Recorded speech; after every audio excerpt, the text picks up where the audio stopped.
काली गुफा, एक डरावनी कहानी। किसी छोटे से गांव में एक प्राचीन काली गुफा स्थित थी, जो हमेशा से गांव वालों के लिए एक रहस्य बनी रही थी। लोग कहते थे कि इस गुफा में आत्माएं वास करती हैं, और कोई भी जिसने इस गुफा में प्रवेश किया, वह कभी वापस नहीं लौटा।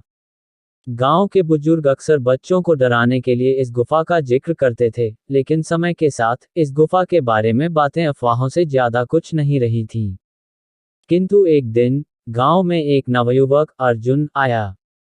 अर्जुन एक साहसी और बेमुकाबला लड़का था, जिसने हमेशा डर को नकारा था। उसे हमेशा से रहस्यों में दिलचस्पी थी, और काली गुफा ने उसकी जिज्ञासा को और भी बढ़ा दिया।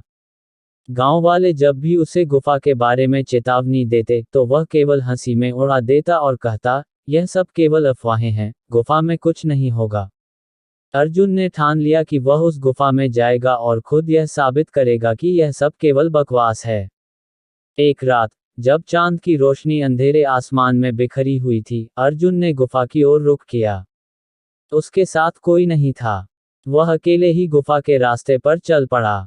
गुफा के पास पहुंचते ही एक अजीब सी ठंडी हवाएं उसे छूने लगीं।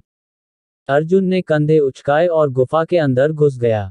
गुफा की दीवारों पर चिपचिपी सी काई जमी हुई थी, और वहां से निकलने वाली गंध बहुत ही तीव्र थी। अर्जुन ने अपनी टॉर्च जलाकर गुफा के अंदर की ओर देखा। वहां चुप थी, बस सन्नाटा। जैसे ही वह अंदर बढ़ा, अचानक उसकी टॉर्च की रोशनी झपकने लगी। वह डरते हुए एक कदम और बढ़ा, और उसकी आंखें गुफा के अंदर के अंधेरे में घुसती चली गईं। कुछ ही देर बाद अर्जुन को एक हल्की सी आवाज सुनाई दी। वह चौंक गया और इधर उधर देखने लगा, लेकिन उसे कुछ नजर नहीं आया। तभी उसे अचानक कुछ अजीब सा महसूस हुआ। उसकी गर्दन के पास कोई साया था।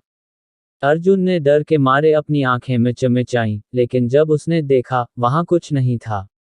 वह हिम्मत जुटाकर आगे बढ़ा, और अचानक गुफा के अंदर की दीवार से एक आवाज आई। किसे अंदर आने की इजाजत दी है? अर्जुन की रीढ़ में एक सर्दी दौड़ गई। यह आवाज किसी इंसान की नहीं, बल्कि किसी और की थी। वह पीछे मुड़ा, लेकिन कोई नहीं था। अब वह घबराया हुआ था, लेकिन उसने अपने डर को दबाया और गुफा के अंदर की ओर बढ़ता गया। आवाजें लगातार उसकी दिशा में बढ़ रही थीं, और उसे महसूस हुआ कि जैसे कोई उसका पीछा कर रहा हो। गुफा के अंदर की हवा और भी ठंडी हो गई, और अर्जुन के हाथ कांपने लगे। जैसे ही वह गुफा के एक और मोड़ पर पहुंचा, उसने देखा कि वहां एक अजीब सा रुद्राक्ष का तंत्र रखा था, जो जला हुआ था और धुआं निकल रहा था। अर्जुन ने देखा कि तंत्र के चारों ओर कुछ अजीब से प्रतीक बने हुए थे। उसकी नज़र उन प्रतीकों पर पड़ी तो उसे अचानक अपनी सांसों में बदलाव महसूस हुआ। उसकी आंखों के सामने अंधेरे का एक नया रूप उभर आया। उसे लगा जैसे उसके शरीर में एक अजीब सी ऊर्जा समा रही हो। अर्जुन ने तंत्र को छुआ और तभी कुछ हुआ। एक भयानक चीख गुफा में गूंजी, और अर्जुन गिरते हुए पीछे की ओर भागा।